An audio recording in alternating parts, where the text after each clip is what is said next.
How many of us are actually pursuing a healthy, emotional, mature life? How many of us turn to maybe technology to manage your anxiety? We're all imperfect people. How quick you realize that, embrace the self-awareness will for sure increase your maturity. As we will hear today, you need to have a healthy perception of who you are and who others are. Today's guest is a great friend, really great friend and mentor of mine. John Evans has been working with Young Life for over 43 years. Wow, John, that's quite the tenure. And you've held like almost every role in Young Life too, right? No, Practically. I've held a lot, but I would say I wouldn't quite go that far. He is the senior director of advanced training for Young Life in their leadership department. Along the way, John graduated from Reformed Theological Seminary in Jackson with a degree in marriage and family therapy and has been practicing therapy since 1987. He's also a graduate from Vanderbilt University. Go Commodores. Commodores. I was about to say Commanders, but Commodores. That's it. Did they do Close okay this enough. year? Did they do okay this year in football? Well, they won an SEC game. That's always a good thing. That's it. That's right. Well, John, thank you for coming. It is quite the treat for me because, as I mentioned, you have been very influential in my life. And I would say, like, I met John, I was thinking about yesterday. It was '09. So what is that? What's that put us at? About 13 years or so Yeah. that we've known each other. And I would say that every major crossroad in my life since then, you have walked through, talked through with me, and made such a great impact. And I mentioned so many, just the wisdom that you've shared. You're probably one of the wisest guys I know. But the impact you played on me and from those critical moments has been just huge. So I'm super excited to pass you on to as many people as we can. So thanks for coming. Well, thanks for the invite. Absolutely. I'm excited too. Here's a question. So today's topic is kind of talking about emotional health.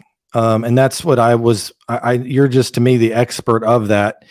Tell me a little bit about your story and what brought you. I mean, I know you said in 87 you got your degree, and you've been practicing counseling since 87.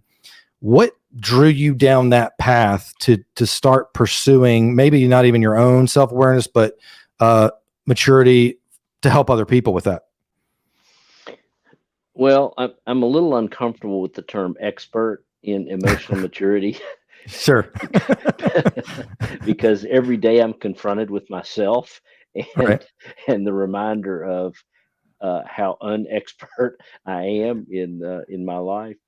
Uh, it it is a topic that matters tremendously. It's more than a topic for me. It's a way of life. The decision to be a healthy person and strive toward emotional health is um, the foundation of of a life that is functional and that works in meaningful ways. So it's foundational.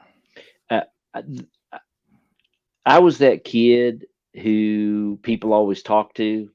You know that guy or that gal Yes. that Yes. people share their problems with, and so I went into ministry, got drawn into that, felt called to work with young people in young life, so I did that. My second job did not go well. My first area director job in Lexington, Kentucky, did not go well, and I was very uncertain about whether or not I should continue on. A small group of people that loved me and Carrie said, "Hey, we think that there was a lot of crazy circumstances around that."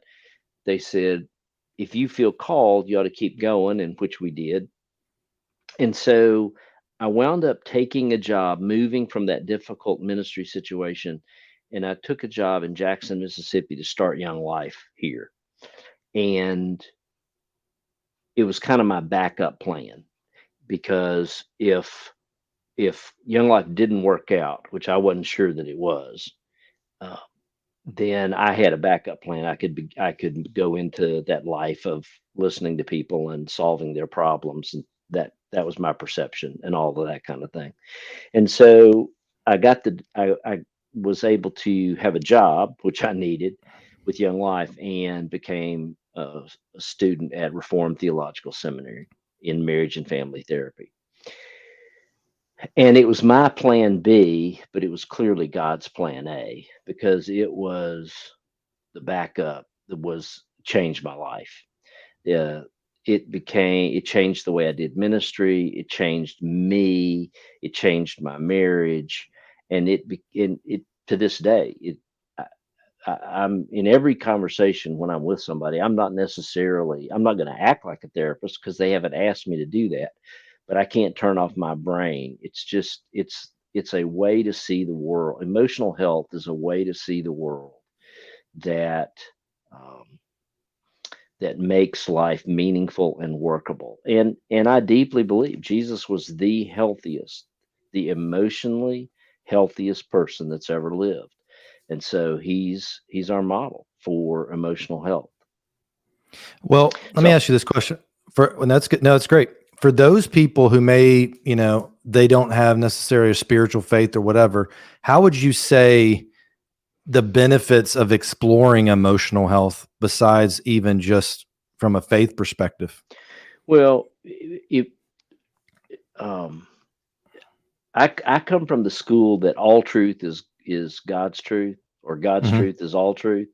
Right. And so I don't it for me it doesn't matter whether somebody specifically attributes it to a particular faith background or journey. If something is true, it's true.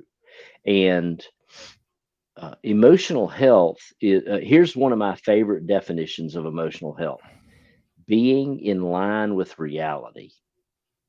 And so if you're in touch with reality, I don't care what basis somebody attributes that to. If you're not in line with reality, it will show up in your life in one So, way or another.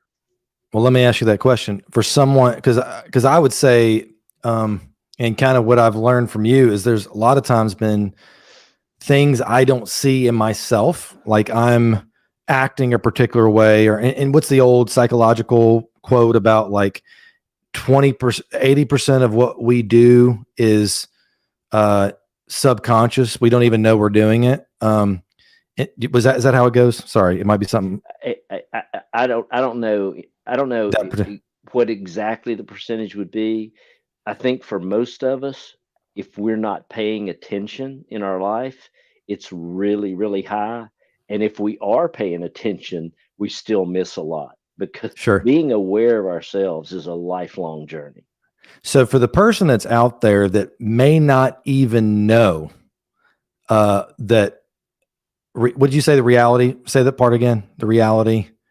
Um, A great definition of emotional health is being in line with reality. right. So the people that are out there that are not in line with reality, how do they ever get to a point where they go, I probably need to do some introspective here to figure out, is it just have to come to a horrible situation where you're going through a huge breakup or a divorce, or you go bankrupt, or you piss off everybody you know? I mean, how do you really figure that out?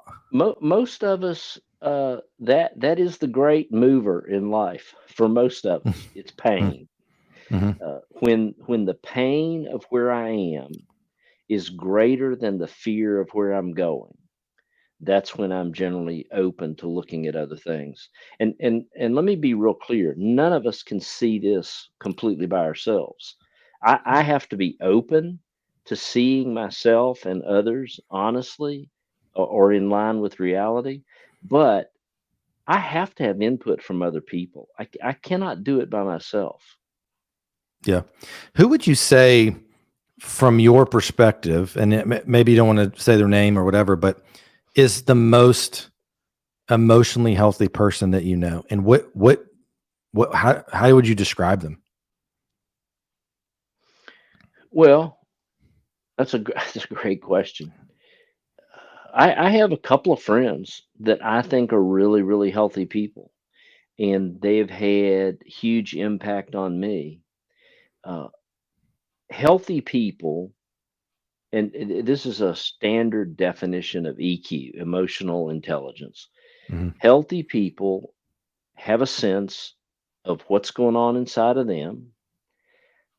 They have a sense they're in touch with what might be going on with other people, although we don't know that perfectly, but we have a sense of it.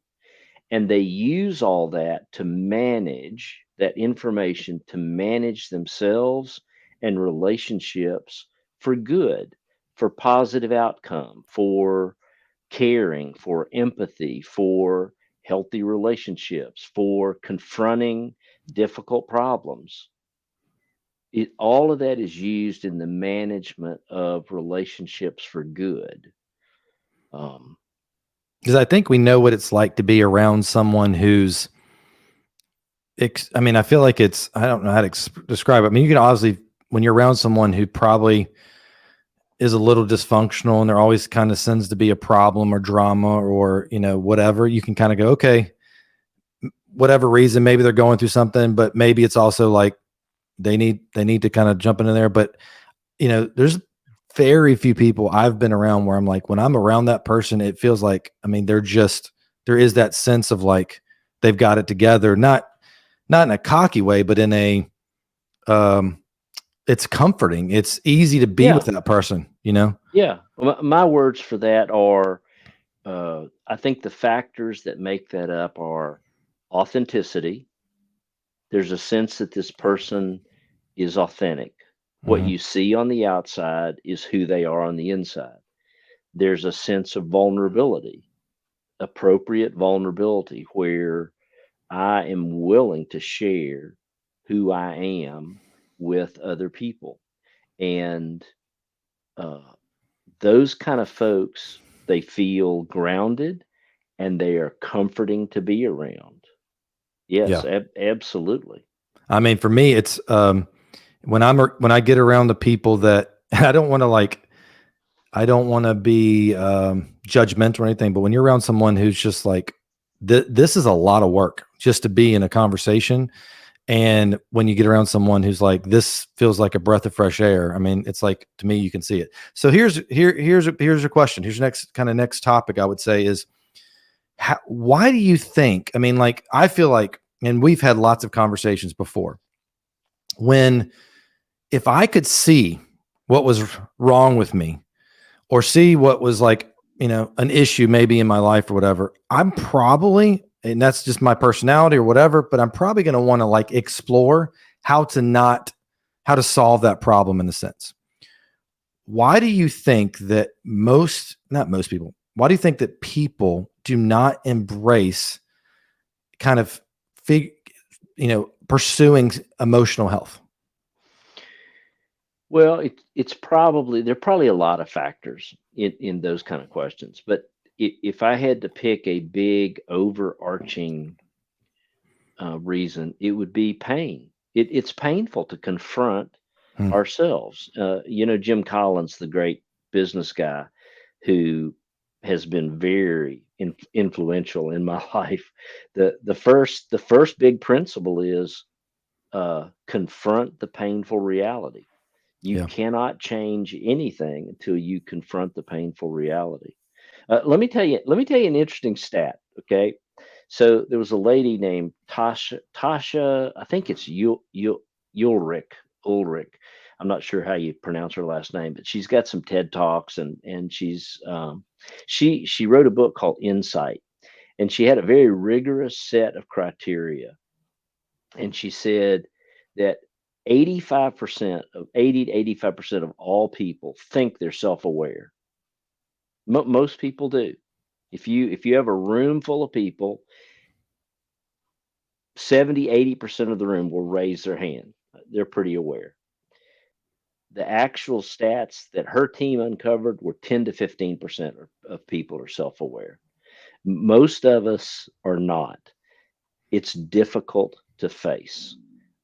We have an image. We all have an idealized internal image of who we are, And when reality doesn't match that, it's painful. Now, now this is my value system, so I have to throw this in here. Sure. When we become clear that my worth and value are separate from my performance or my behavior, I am loved for who I am as a person. And when I can separate that out, which on a good day I can do it, and on a bad day I struggle to do it also. But when I do that, I'm open to that kind of input from other people and facing things for myself, because how my performance doesn't dictate my worth and value. I want to perform well. I want to be liked. I want to be understood. Lots of things I want, but I'm okay uh, facing some of my shortcomings where I can, and then I can learn and grow. And it's for most of us, it's not an easy process, and that's why we don't do it. Hmm. That's It's good. scary. It's scary to be that vulnerable. Um, yeah, I mean, and so when you have someone who's, who may be listening to this and they're like, um, they tend to be so concerned about how people react to them, receive them, what they do for them. Is that is that wrong to have those expectations for what you want to receive from people? Or is it, you've got to be so secure in yourself that you don't really care. You don't matter. You're good with where you're at. Well, I would say we probably have to put this on a continuum. And Yeah. the continuum runs from people that are too concerned with people that aren't concerned enough Right. about others. And the, the people that have no concern for others, we have words, there are classic words that people use for folks like Yes. that. Starts with A. And Yes. there are also people that are too concerned. And that's when we get into the whole codependent thing Right. where your viewpoint is too important in shaping my own behavior in such a way that I'm violating my own integrity as a person. So, health, again, emotional health is being in the middle somewhere. It's living in the tension, which none of us can do perfectly, but it's living in the tension between being in tune with what I think and value, and holding that intention with what you think and value.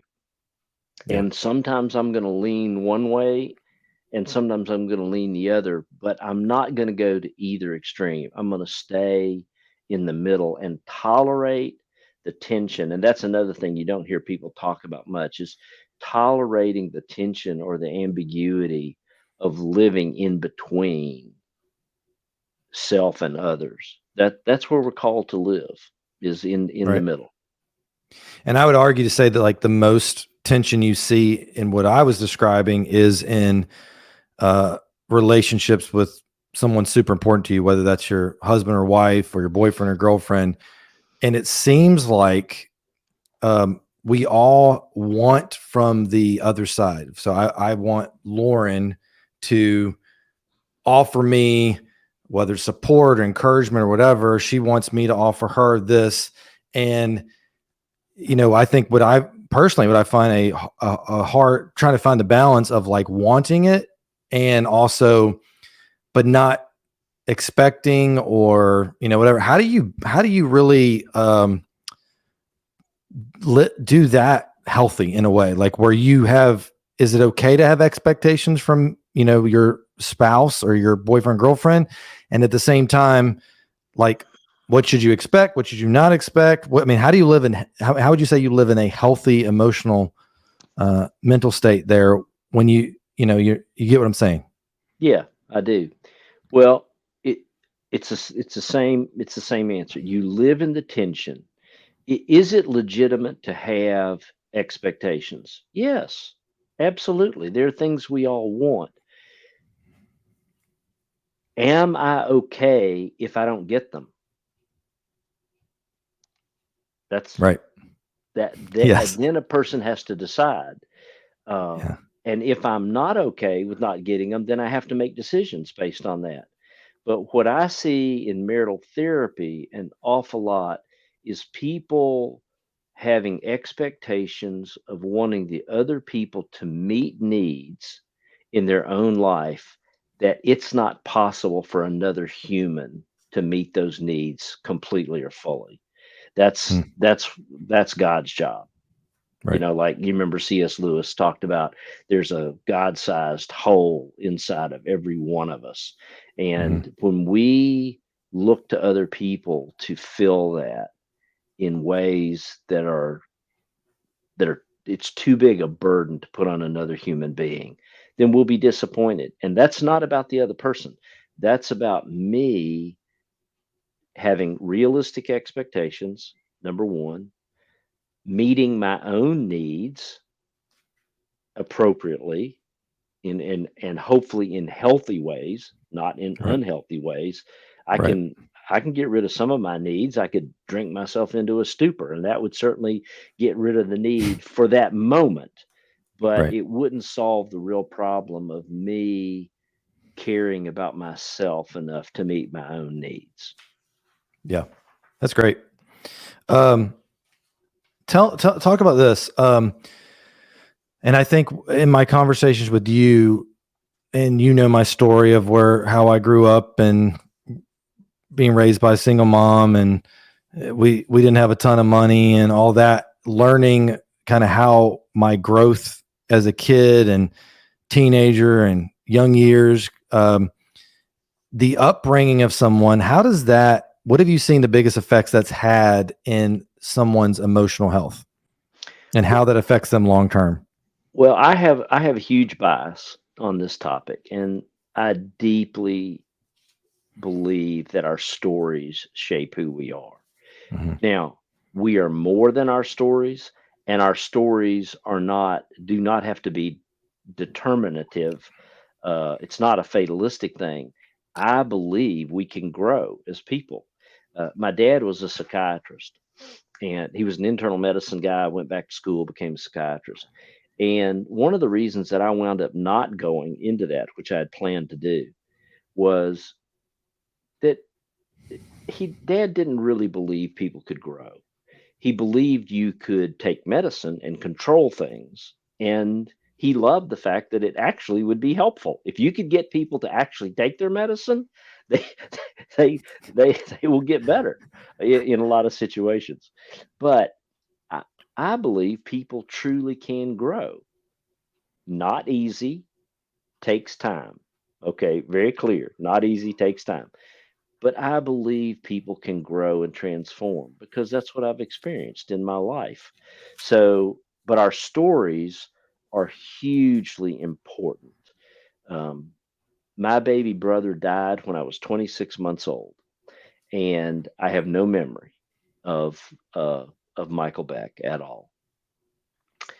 But Michael Beck has shaped my life probably more than any other human person because when he died, uh, what did I grow up with? What did I live with as a small child? Well, I lived with two hurting people, and uh, they were devastated.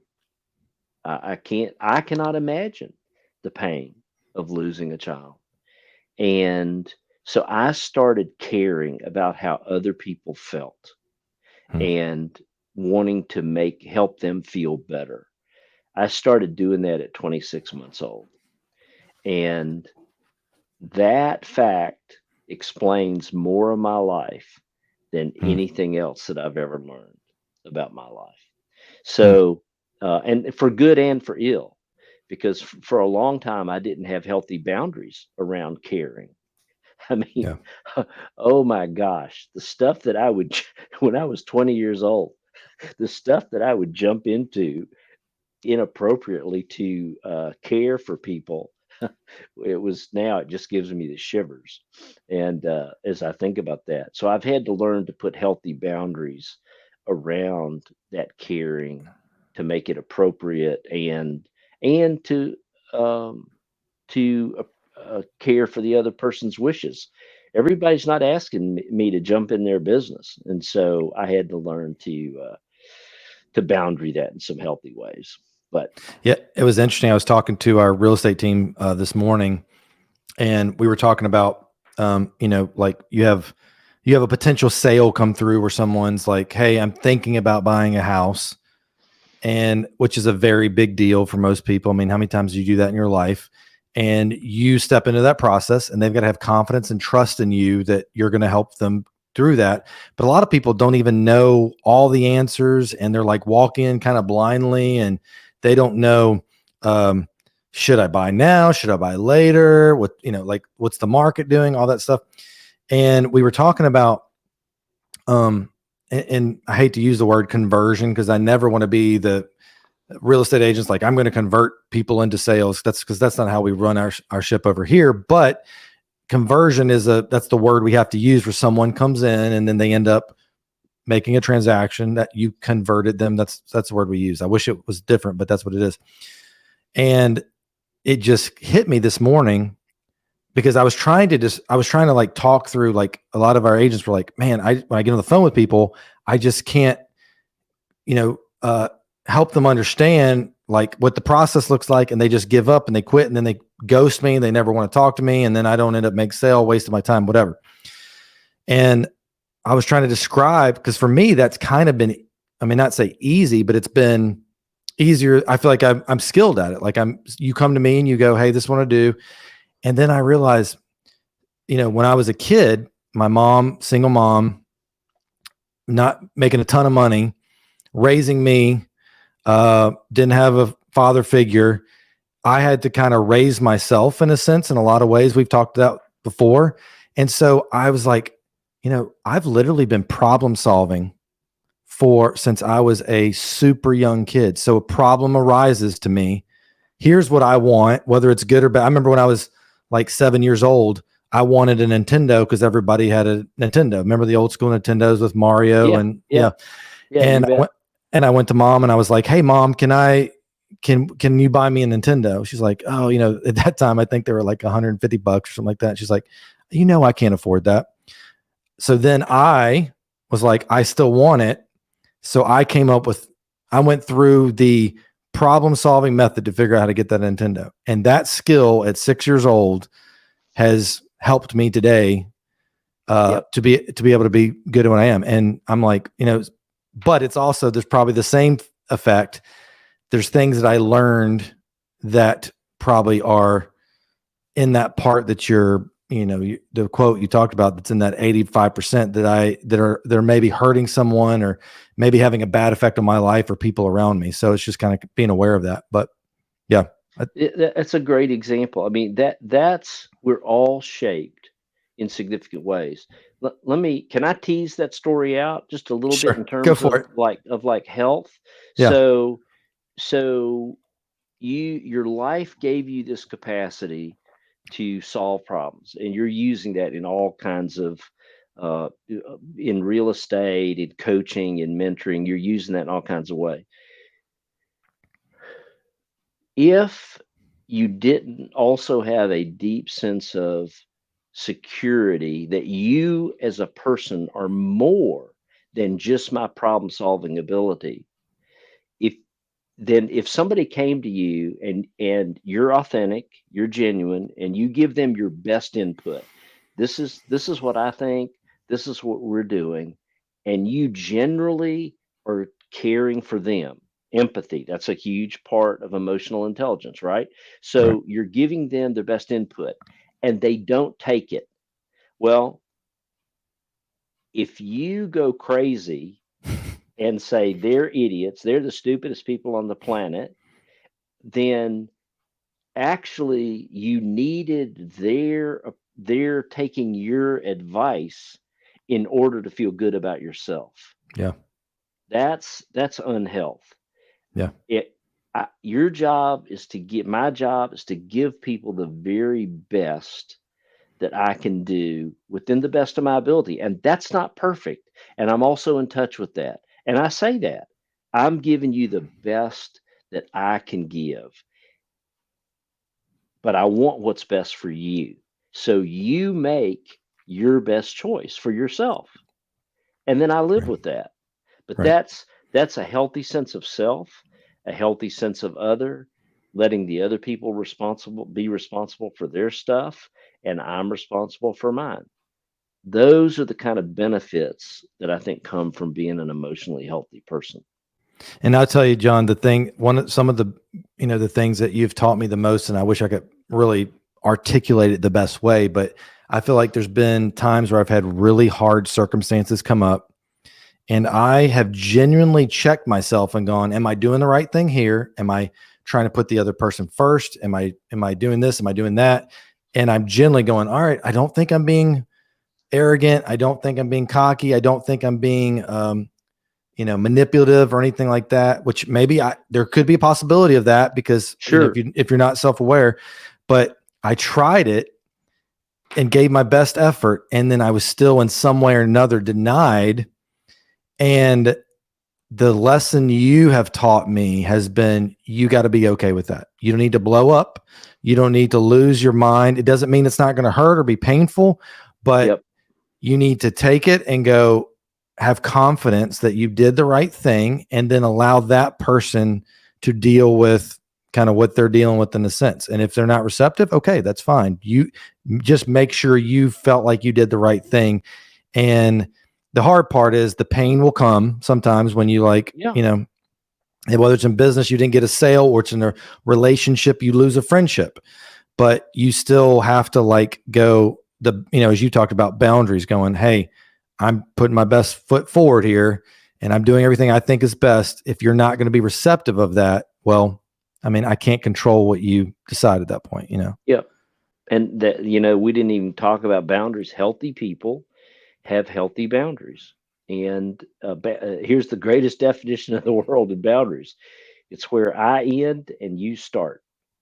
And I have a sense of that. I have Right. a sense of, this is mine and this is yours, and I'm not going to try to cross that boundary. That's great. Well, let me ask you this. I mean, because a lot of people who are listening are we're constantly in the world of entrepreneurship, business, sales. How does What effect do you feel like that emotional maturity could have on? I mean, we probably could come ideas, but any thoughts on that? Well, I've spent my life in ministry, and there's an entrepreneurial aspect to what I've done in young life, but I've not done business in the way you have and that you're doing now, and so I'm saying this pretty tentatively. Um, but my sense is, if you are secure within yourself, which is a battle for all of us every day to Yeah, live in that realm, then, and you truly have the best interests of other people in mind. If you have the best interests of that, you're able to say, you know, I know that you really like this house. It looks like a good deal, but here's some real concerns I have about why may not be the best thing. When you truly care about the well-being of other people, I think that comes through. And where we can't discern that, because sometimes we can't. It's too close, it's too personal. Then we just try to be honest about it. We try to say, "Hey, I can't discern whether this is good for you or not. I'm too invested in my own viewpoint." Okay, that's just honest. But when we can do that and we're authentic, vulnerable, I think people gravitate toward that. I believe Jesus was the most attractive person in the world because he was the real thing. He was authentic. He was vulnerable. He was willing to sacrifice for others. Those are qualities that I think if we live those out, and I think about people like Bob Goff, who I think has been a big business spokesperson for that point of view in the last several years. Years ago, there was a business book called "Love is the Killer App," which I think is, it was a great title. Um, so I believe my whole faith in life is built on the belief that that will win out in the long run. It may not in the short run, but it will in the long run. That's my belief. A couple other questions on that topic is so, and I asked this question because I know a lot, and I mean a lot, and I put myself in this category too, where I'm entrepreneurial, I'm business minded, I'm good at those things, but I also love my family, love my wife, want to be a phenomenal husband, phenomenal father, but yet the balance of work and family, relationship with your spouse is a constant battle and creates a lot of conflict. And for those that are in that same journey, any suggestion, tips, advice you would give on how do you really battle, or not, maybe not battle, but how do you really step into that conversation without tearing each other's head apart of, head off of, like, that constantly being a struggle. You're working too much, you're trying to provide, but at the same time, you know, be a good dad, husband, all that. Hey, if I had simple answers to that question, You'd be a rich man. I'd Very be rich man. I'd be a very rich man. That's exactly right. But again, it gets back to emotional intelligence. Can Number one, can I figure out how I really feel about it? Can I be honest about that? Can I have discussions with my important other person about that in a non-judgmental? I want to hear your viewpoint, regardless of whether it agrees with mine or not. I want to understand where you're coming from, and then making real choices around those things together. Uh, those are tough deals. Um, and when we solve some of those things, it's some of the most meaningful things that happen in our life with each other. When we work through difficult interpersonal stuff, it is incredibly meaningful because I grow. I grow, the other person grows, the relationship grows. And so I don't have easy answers to that. I have commitment to be in the fray with you. Yeah. Um, the another question, just on the, in the, I feel like, and maybe you're a little bit older than me, not too much, but Yeah, just technology a is little. technology has changed, and um, and I feel like the work pace has, for me at least, has increased. Like, it's just gotten faster and faster, and I have less and less time in a day. Um, and I feel like technology, as great as it is, can distract us, like many other things, from having that self awareness. Would you say that's true? Oh, absolutely. Absolutely. And the stats are overwhelming on it. I mean, the stats are real clear. The more time on social media, the more anxiety you have, the more depression, all the more disconnected. Uh, Technology offers some beautiful, beautiful things. There are wonderful things that have come from it. But I think this quote is not exact, but Einstein basically said when we have humankind that's run by technology, we will have a humankind that is full of idiots. And that's not exact. That's a Right. little bit of a paraphrase there, but uh, we're on the front edge of figuring out. I mean, just think about in the last year or two, think about all the changes around Apple and other technologies around focus and trying to develop tools that give us the ability to make focus decisions. A lot of people think, and I believe they're right, that the people of the future that will be the leaders, that will be the folks that influence and impact other people, they will be the people that have the ability to have sustained focus over time. And everything fights against that. Um, uh, Martin Luther, the not Martin Luther King, but Martin Luther, the German theologian, somebody asked him, he said, and this is 500 years ago, said, uh, is busyness of the devil? And he said, busyness is the devil. And the busyness, the pace, everything you're talking about, I think works toward the damage of a human being.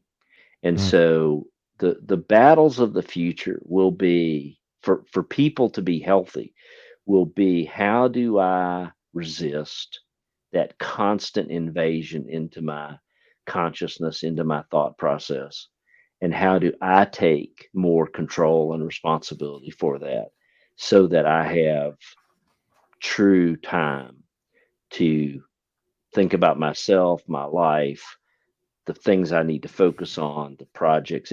I think it's one of the most severe, so that's not probably a good word, the most significant battles that a person can fight is to take control of their time, to give them control, more control over their time. Is there anything that you've done to help you with that? Well, I spend more time, and hey, I'm not an expert at it. It's a For battle sure. that I'm fighting every day, but I'm taking more and more time to plan. It takes more time to plan to protect your schedule. There's no shortage of things that will run your life if you let them. Will you take the time to figure out and be in control of your own life? And it's a daunting challenge, and it takes great personal courage and responsibility to do that. I think you do a great job at it. I love that you're not available at the drop of a hat. And when I text you this morning, you had your do not disturb on. I love it. Like I feel like those are the type of things. I'm just working on little things myself. Like when I go home, my battle is put my phone on the kitchen counter and don't look at it till the kids are in bed, you know? That's But that's, see, that's the kind of thing that's a great discipline. Absolutely. oh, it's a discipline because I fight it every day. Ask Yeah. Lauren, but Hey, let me tell you a better word. I've quit using the word discipline because I don't. It has so many negative connotations. yeah, A better word is develop practices in your yeah, life and then live them out rigidly or ruthlessly. Like yeah. that you just described a practice. I don't start dealing with my phone till 10 or 11 in the morning. And there's exceptions. Occasionally I have no choice, but I generally don't start dealing with my phone till later in the day and later in the morning. And it's the only way I can protect some time. That's awesome. Yeah, that's great. Have you ever read the book, by the way, Compound Effect? No, I don't think so. It's a great book, and it's basically about developing habits. Mm, And you start. Most people create these huge goals, like, "Hey, I want to lose 30 pounds this year, and in order to do that, I got to go to the gym 6 times a week, an hour each time." yeah. His his is the compounding. Let's compound effect. So let's do little things consistently over a long period of time, and you will see the compounding effect. So A, maybe amen. that's I'm gonna put my I, phone down for like 45 minutes and see what happens from that. yeah, Whatever. I would agree with that. I tell people that all the time in therapy. I'm not interested in big changes. Big changes fast are generally very unhealthy. I'm looking for small change on a regular basis. That's what produces health. All right. Last question. Topic question, and then we'll close this up. And thank you so much for your time. Is someone's out there listening to this, and they're like, "I've got stuff in my family. I got stuff in my business. I don't know where I'm at. Where do you start?" Like, thankfully, someone told me a long time ago when I was in my early 20s to pursue counseling, and because of the background that I had with being raised by a single mom and lots of other issues in my life, I did, and it took me down a great path, and I feel like has made me more self-aware than I would have ever been, of course.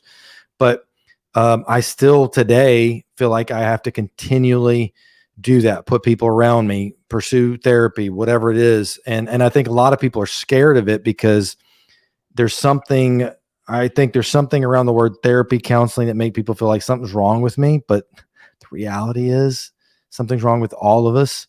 And, Amen. we just got to embrace that.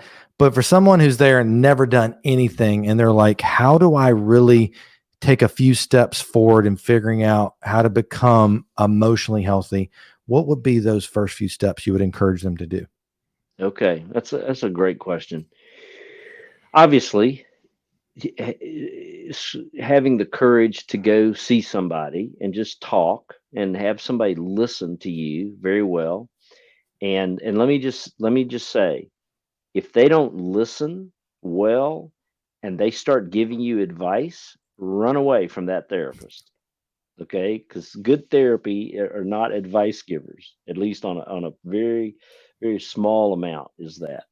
um, Obviously that's a great place to start. Here's a couple of things. If somebody didn't feel comfortable doing that, here's a couple of things you can do right off the bat. And again, I'm not saying any of this is easy, because it's you know no work is done that's easy in life, not That's right. really. uh, okay, so number one, you got to carve out some time. You have to have some time to reflect and to think about your life. Okay, if if I am filling my life with activity of any form, physical, relationship, technology, if I'm filling my life all the time with something, that's a clue right off the bat. That's a clue I need to do something different. Okay, so carve out some time. Number one. Here's what Tasha, the lady that wrote Insight, one of the things she said that I really think's helpful. She said, "Don't ask why something is going on in your life. Ask what." So begin to be honest about, look at your life and just say, what is going on? And begin to write that down. Begin to reflect on it. Begin to look at patterns. If the the illustration you used of a real estate agent that gets ghosted, if that happens once, okay, maybe that's a one-off deal. If that happens on a regular basis, there's something that that person needs to look at in their own life. Look at the what, look at the pattern, look at uh, the actual events of my life. And people are actually, most people are pretty bright. Most people are pretty bright and thoughtful. That's my experience. And if you'll take the time to carve out the time, look at the what of your life, reflect on it, then if you want to, you'll get some input. Now, it may not be fun, it may not be easy, but, and then the other thing would be, get some input from other people. Have the courage to ask someone else and just say, hey, this blank, whatever it is, this consistently happens to me. What do you think's going on with that? Do you have any input? Do you have any ideas about something I'm doing or how I come across that might encourage this to happen? Again, these are courageous acts, but they pay big dividends when they're done honestly. So that's a couple of thoughts. That's awesome. John, I mean, anybody who's listening right now, if you listen to these last whatever hour, 40 minutes, whatever we're at, and did not get something, I mean, this is why I'm like begging for your time anytime I can get it, because it's just like I walk away going so encouraged, so pushed in the right direction. Makes me want to pursue emotional health more. So thank you for coming on here. You are a blessing to me and to so many people. And I hope one day you get a good taste of what the impact you've had on other people. I'm sure you get it here and there, but just that last part of this little episode that we always do is I call it Ryan's rapid fire. And so I'm going to ask you, has nothing to do with anything we talked about, but just to know you and understand you. Rapid fire questions, short as you can make them, and then you answer them. All right. What's been your favorite age so far? Now. Love it. What's your go-to lazy dinner? Chili or quesadillas. Is your bed made right now? No.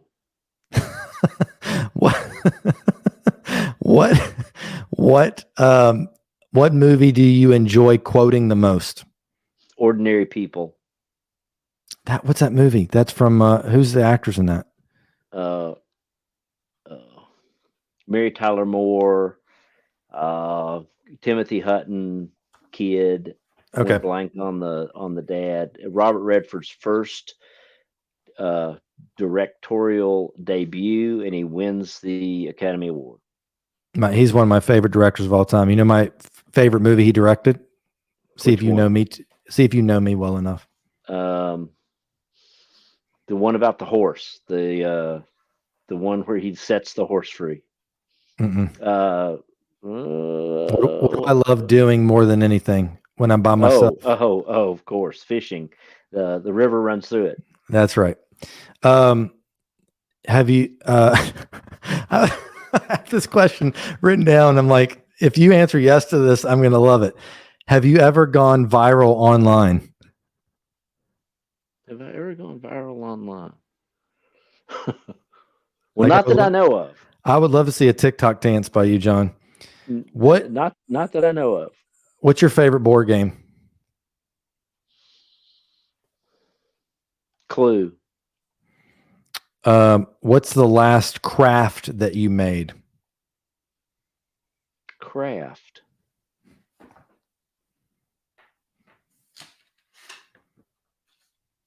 Probably helping my grandchildren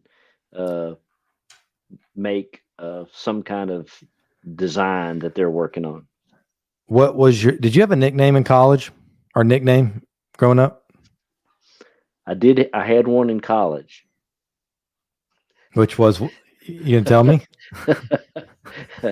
You're already laughing. Well, there's some risk there here on this one. All right. It's your call. I was called Shroom. As in short for mushroom. Right. because I told stories about all my friends in high school that did peyote. Oh, got it. Peyote.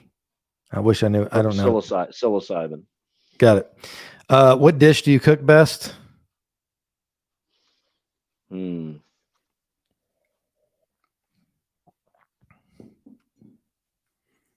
Chili.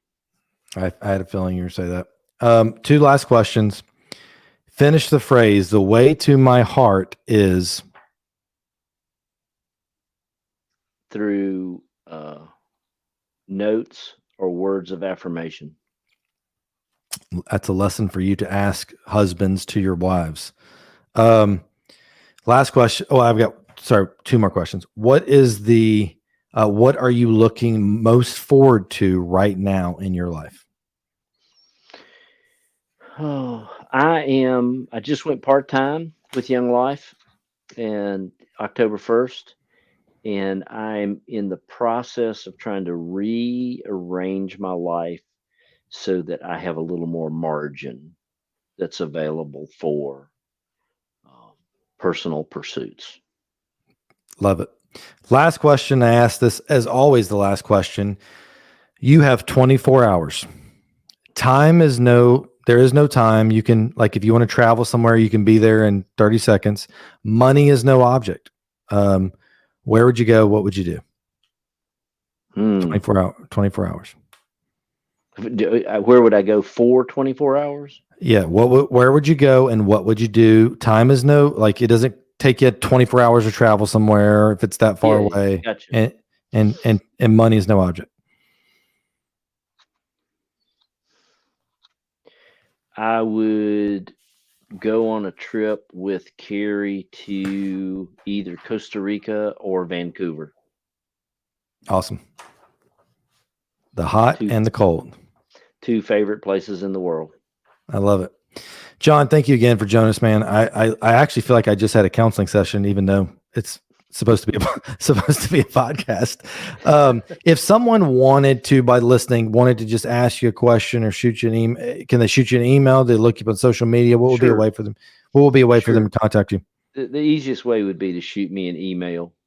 JEvans80, all lowercase, all one word. JEvans80 at mac.com. Okay, That'd be the we'll put that easiest on. way. I don't do social media because of the time thing that exactly what we discussed. It just Right. I don't know how to fit it in. Well, just so you know, this will be on social media. So even if you don't see it, other people will. So it's great. Hey, I'll make an exception. I'll make an yes. exception. All right. Hey, thanks again to any listeners that joined us here today. Take a moment, like and subscribe our channel if you're watching on YouTube. And if you wouldn't, we would be really honored if you also leave us a review on Apple or Spotify. If this podcast has helped you in some way or another, always, if you have any questions, make sure and leave that as well. John, thank you again. And we will see you next time on The Closing Table.